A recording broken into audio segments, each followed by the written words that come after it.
Odysseus's tale was finished.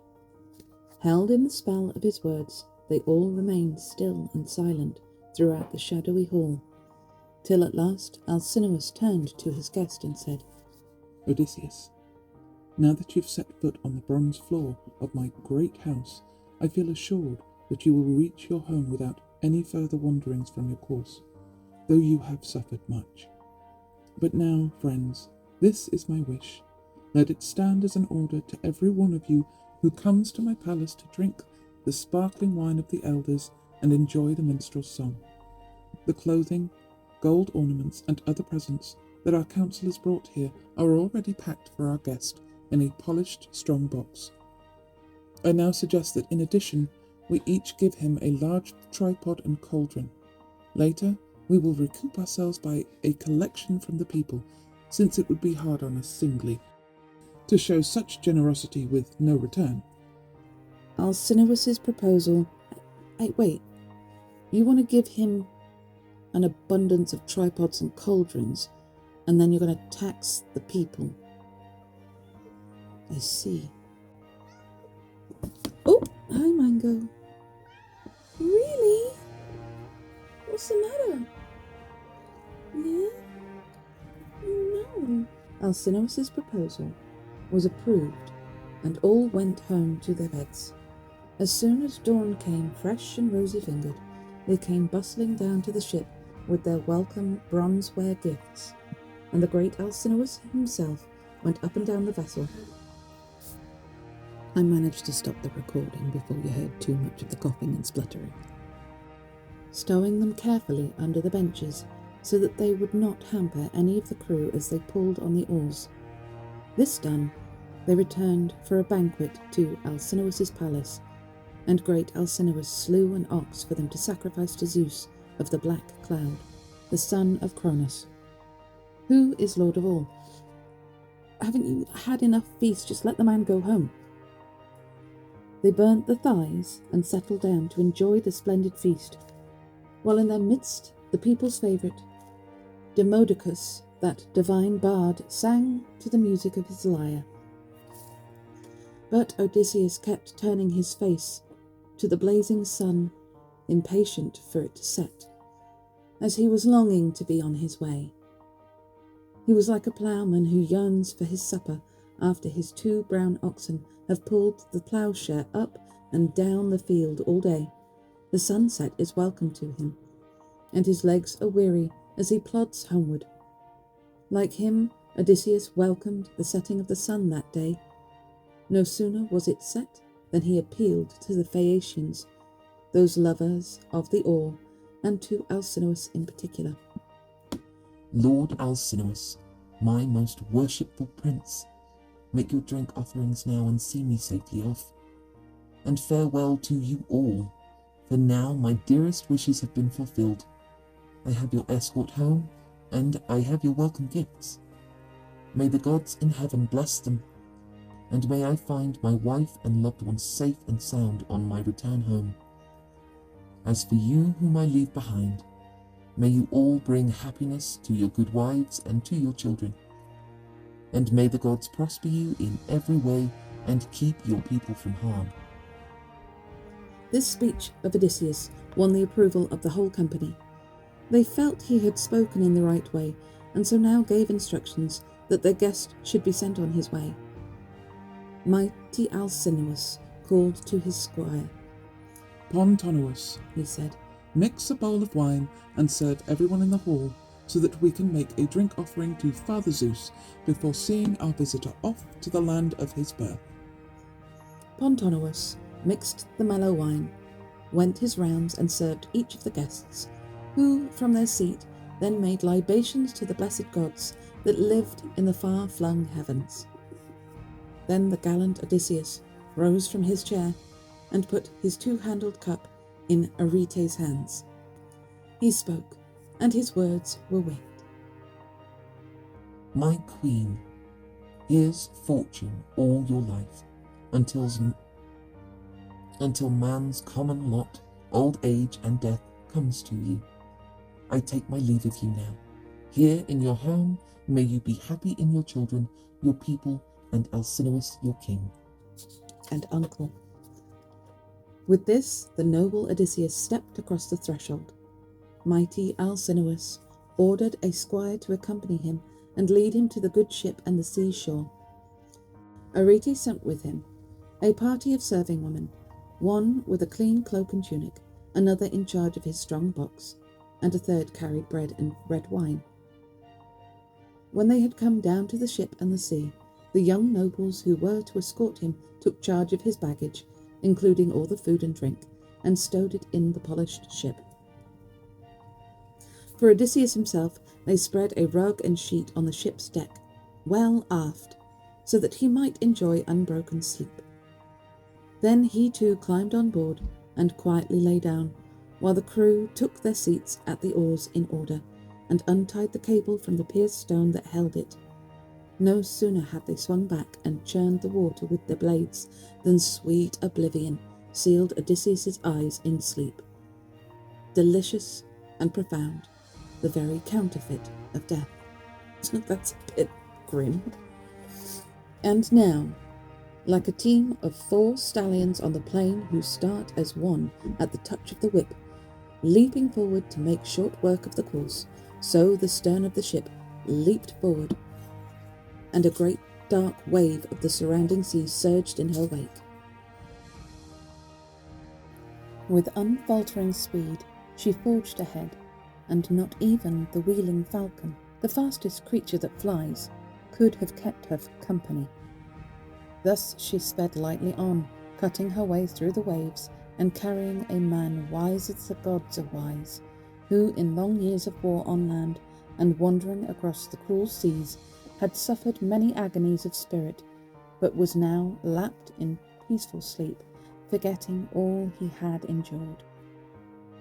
When the brightest of all stars came up, the star which often ushers in the tender light of early dawn, the ship's voyage was done, and she drew near to Ithaca.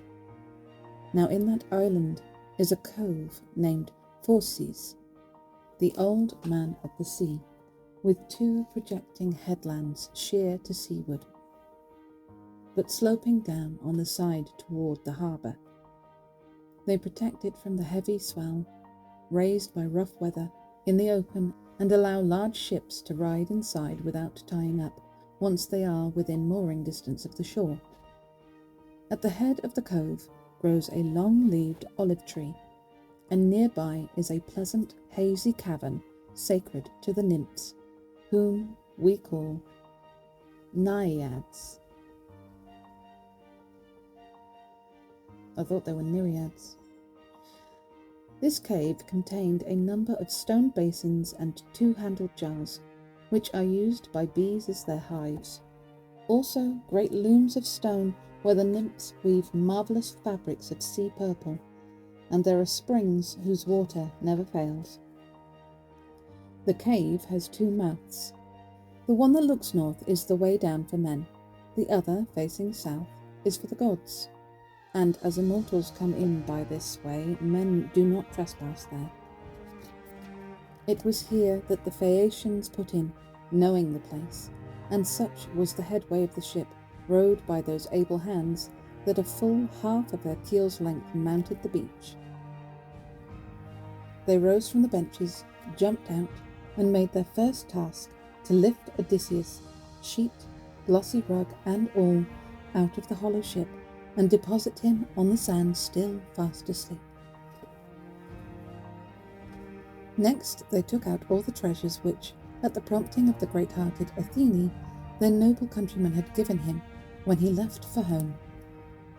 These they stacked in a pile by the trunk of the olive tree, well away from the path, in case some passer-by should find them before he awoke and rob him. This done, they set out for home.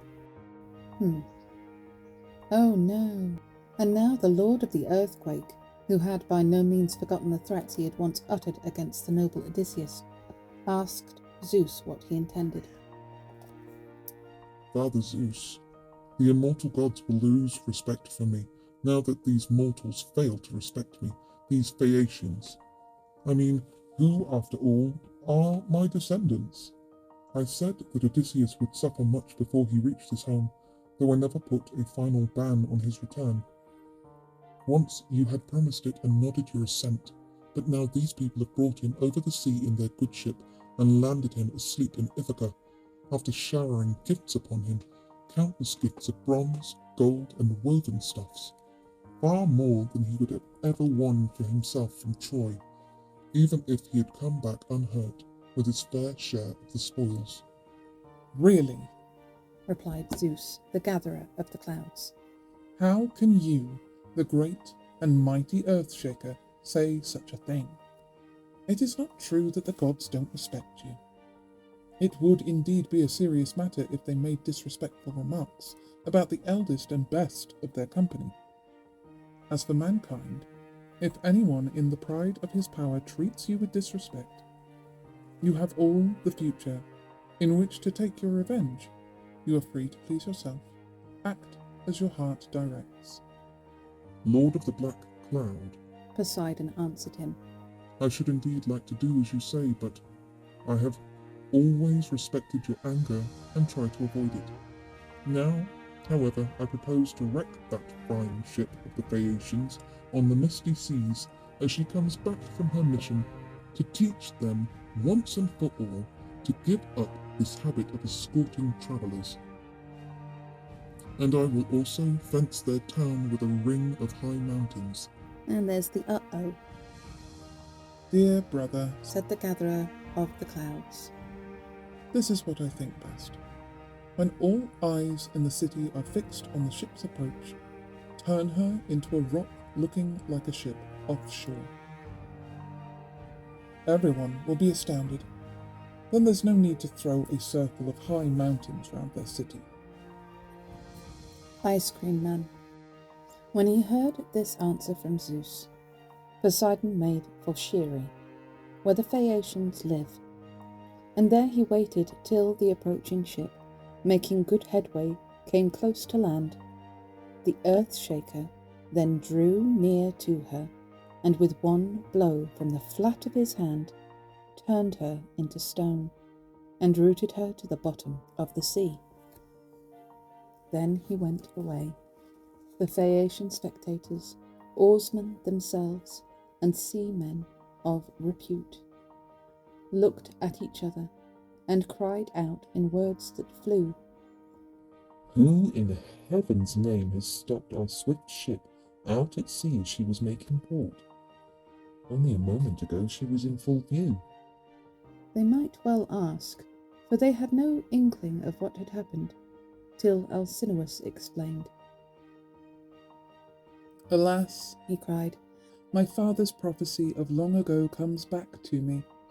He used to maintain that Poseidon resented our giving safe conduct to all and sundry, and he foretold that one day he would wreck one of our fine ships on the high seas as she was returning from such a mission, and would overshadow our city with a ring of high mountains. That is what the old man used to say, and now it's all coming true. But listen and accept what I say. For the future, give up your custom of seeing home any traveller who comes to our city, and for the present, let us sacrifice 12 picked bulls to Poseidon. He may take pity on us and refrain from hemming in our town with a long mountain range. In great trepidation, they at once prepared the bulls for sacrifice. So the chieftains and councillors of the Phaeacian people gathered round the altar and interceded with the Lord Poseidon. The good Odysseus now awoke from sleep on his native soil. After so long an absence, he failed to recognize it, because the goddess Pallas Athene, daughter of Zeus, had thrown a mist over the place. Her intention was to make Odysseus unrecognizable, to tell him precisely how things stood, and to prevent his being recognized by his wife and friends or the people of the town, before the suitors had paid for all their transgressions. As a result, everything in Ithaca, the long hill paths and welcoming bays, the beetling rocks and the leafy trees, seemed unfamiliar to its king. He leapt to his feet and stood staring at his native land. Then he groaned, and slapping his thighs with his hands, he cried out in dismay. Oh no! What country have I come to this time? Are they some sort of brutal tribe of uncivilized savages? Or a kindly and God-fearing people? Where shall I put all these goods of mine, and where on earth am I myself to go? If only I had stayed there with the Phaeacians. Then I could have gone on to some other powerful prince, who would have received me well and seen me on my way home. As it is, I don't know where to hide them. And I certainly can't leave them here, or someone else will steal them. And what a blow to find that those Phaeacian lords and chieftains were not exactly wise and honest men. They said they would put me down in my own sunny Ithaca, and then they carry me off to this outlandish place, a broken promise, for which I pray they may be punished by Zeus, Oh no, don't say that. It's not their fault. the god of suppliants, who watches all mankind and punishes offenders. But now I had better count my belongings and make sure that the crew have not robbed me and gone off with anything in their hollow ship. With that, he checked his fine tripods and cauldrons, his gold and his splendid woven fabrics, and found not a single item missing. So his thoughts turned to his native land, and, homesick and grieving, he dragged himself along the shore of the sounding sea. Athene now appeared, disguised as a young shepherd, with all the delicate beauty that marks the sons of kings. A handsome cloak was folded back across her shoulders. She had sandals on her glistening feet, and she carried a javelin in her hand. She was a welcome sight to Odysseus, who came forward at once and spoke winged words. Good day to you, friend. Since you are the first person I have met in this place, do not be hostile, but save these treasures and save me. So I pray to you as I would to a god, and kneel at your feet. But tell me exactly where I am. What part of the world is this? What is the country called, and who live here? Is it one of the sunny islands, or is this fertile slope running down to the sea part of the mainland? Sir, Said the goddess of the gleaming eyes.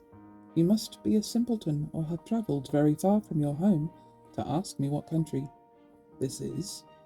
It has a name by no means inglorious. In fact, it is known to thousands, to all the peoples who live in the direction of dawn and sunrise, and all who live in the opposite direction, towards the twilight west. True, it is rugged and unfit for driving horses, and though not extensive, it is very far from poor. Corn grows well, and there is wine too. Just tell him the name. Rain and fresh dew are never lacking, and it has excellent pasture for goats and cattle, timber of all kinds, and watering places that never fail. And so, my friend, the name of Ithaca has travelled even as far as Troy, and that, they say, is a good long way from Achaea. Odysseus's patient heart leapt up as Pallas Athene, daughter of the aegis-bearing Zeus, told him its name, and he revelled in the knowledge that he was on his native soil. He addressed her with words on wings, but not with the truth. True as ever to his own interests, he held back the words that were on his lips. Of course, He said, I heard tell of Ithaca, even over there across the sea in the spacious land of Crete. And now I have come here myself with all this booty, leaving the other half of my fortune to my children, for I am an exile. I had killed Idomeneus' son, the great runner, Orsilochus, who was faster on his feet than any living man in the whole island of Crete. He tried to fleece me of all the booty I had won at Troy, my reward for the long-drawn agonies of war, and all the miseries of voyages by sea, merely because I refused to obey his father and serve under him at Troy, and preferred to lead my own command. So with a friend at my side, I laid an ambush for him at the side of the road. You're talking to Athene. She knows this isn't true. And struck him with my bronze spear as he was coming in from the country. There was a pitch black sky that night, covering the heavens, and not a soul saw us, so no one knew that it was I who'd killed him. However, with the man's blood fresh on my hands, I hastily sought out a Phoenician ship and threw myself on the mercy of its honest crew. Crew. I made them a suitable payment for my booty and told them to take me on board and set me down in Pylos, or the good land of Elis, where the Epeans rule. But the wind was too strong and drove them off their course, much to their distress, for they had no wish to cheat me. Driven back from there, we reached this island during the night and made the harbour by dint of rowing. And though we badly needed food, not a man among us thought of his supper. We all tumbled out of the ship and lay down just as we were. I was so exhausted that I fell sound asleep. Meanwhile, the crew fetched my belongings out of the good ship and put them down on the sand where I lay. After which they embarked once more and set sail for their own fine city of Sidon, leaving me and my troubles behind. That was Odysseus' story. The bright-eyed goddess smiled at him and caressed him with her hand. She now wore the appearance of a woman, tall, beautiful, and accomplished. Then she spoke, and her words winged their way to him. Anyone who met you, even a god, would have to be a consummate trickster to surpass you in subterfuge. You were always an obstinate, cunning, irrepressible intriguer. So you don't propose, even in your own country, to drop the tricks and lying tales you loved so much. Pathological liar? But no more of this. We both know how to get our own way. In the world of men, you have no rival in judgment and argument, while I am preeminent among the gods for ingenuity and ability to get what I want. And yet you did not recognize Pallas Athene, daughter of Zeus, who always stands by your side and guards you through all your adventures. It was I who made all the Phaeacians take to you so kindly. And here I am once more, to contrive a cunning scheme with you to hide the treasures that the Phaeacian nobles, prompted by me, gave you when you left for home, and to warn you of all the trials you will have to undergo within your palace. Bear these with patience, for bear them you must. Tell not a single person, man or woman, that you are back from your wanderings, but endure all aggravation in silence, and submit yourself to the indignities that will be put upon you. Goddess, The nimble-witted Odysseus replied, it is hard for a man to recognize you at sight, however expert he may be, for you are always changing your disguise. But this I know well, that you were gracious to me in the old days so long as we Achaeans were campaigning at Troy. Yet when we had sacked Priam's lofty citadel and gone on board our ships, and a god had scattered the Achaean fleet, I did not notice you then, daughter of Zeus, nor see you set foot on my ship to save me from any of my ordeals. No, I was left to wander through the world with a stricken heart, till the gods put an end to my suffering, and the day came, in the rich land of the Phaeacians, when you comforted me with your talk, and yourself guided me to their city. But now I beseech you in your father's name, since I cannot believe that I have come to my bright Ithaca, but feel that I must be wandering in some foreign country, and that you spoke as you did in a spirit of provocation to lead me astray.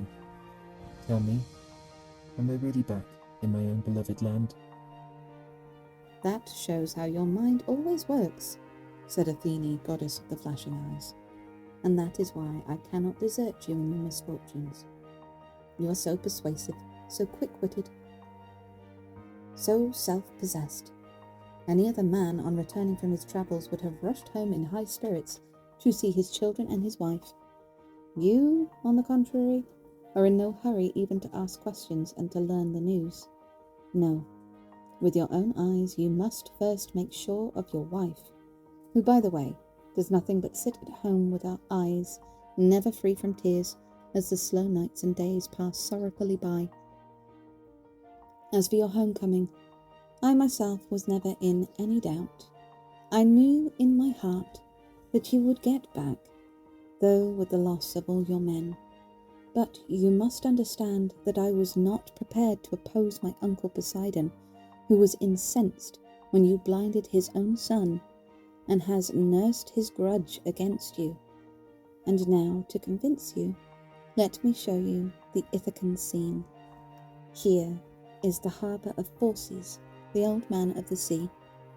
There, at the head of the harbour, is the long-leaved olive tree, and nearby the pleasant, hazy cave that is sacred to the nymphs, whom men call naiads.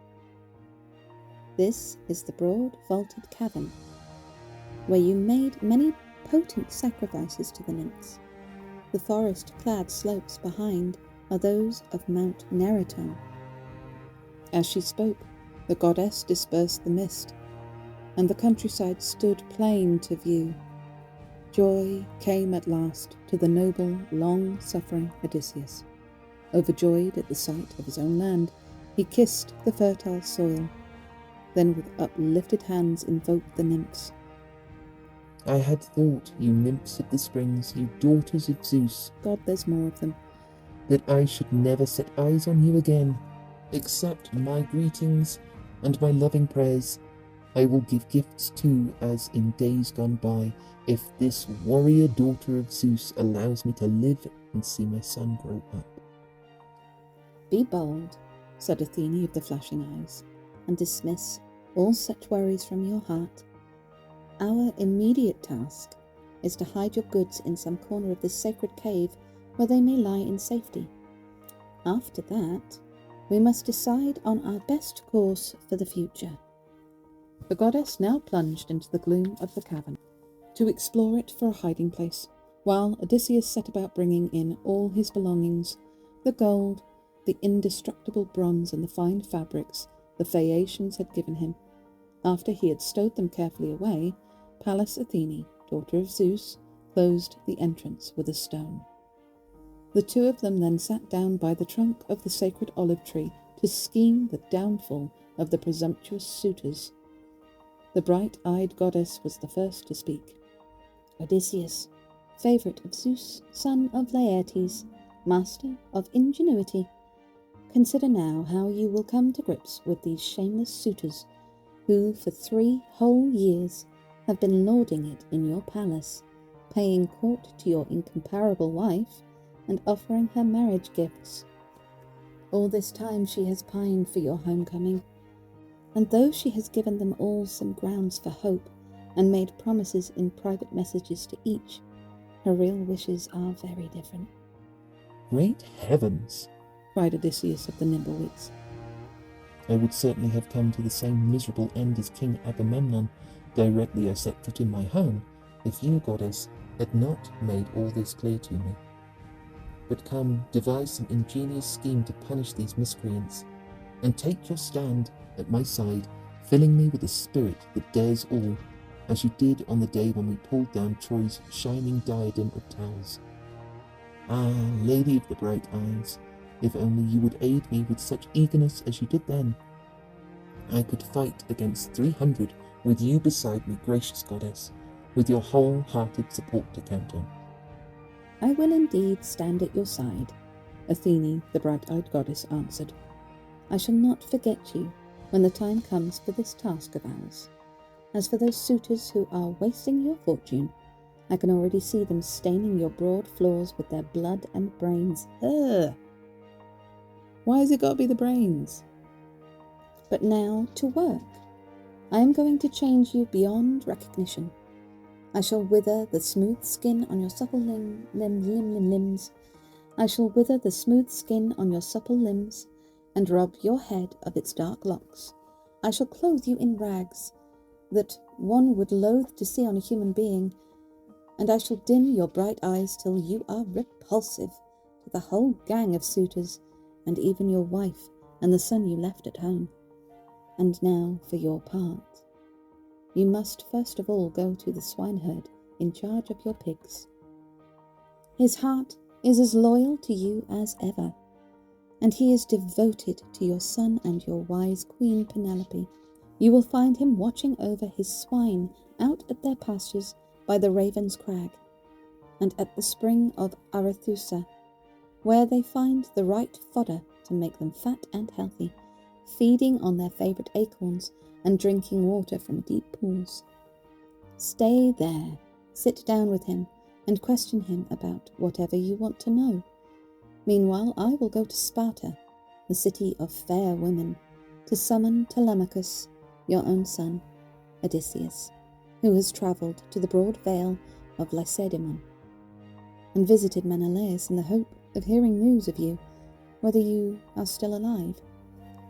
Resourceful Odysseus replied, But why, in your omniscience, did you not tell him that I am?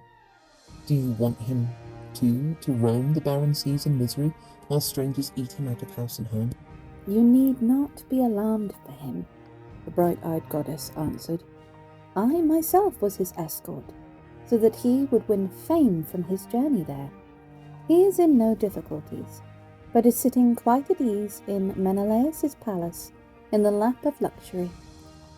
It is true that those young men in their black ship are determined to kill him before he can reach home, but I have an idea that they will not succeed. No, sooner than that, the earth will close over some of these suitors who are wasting your wealth. Athene touched him now with her wand. She withered his smooth skin on his supple limbs, robbed his head of its dark locks, and covered his whole body with an old man's wrinkles, and dimmed the brightness of his fine eyes. She changed his clothing into a shabby cloak and tunic, filthy rags grimy with smoke. Over his back she threw a large and well-worn hide of a nimble stag, and finally she gave him a staff and a poor shabby knapsack with a shoulder strap. Their plans prepared, the two Go away, fly! I'm not a bit of rubbish, leave me alone.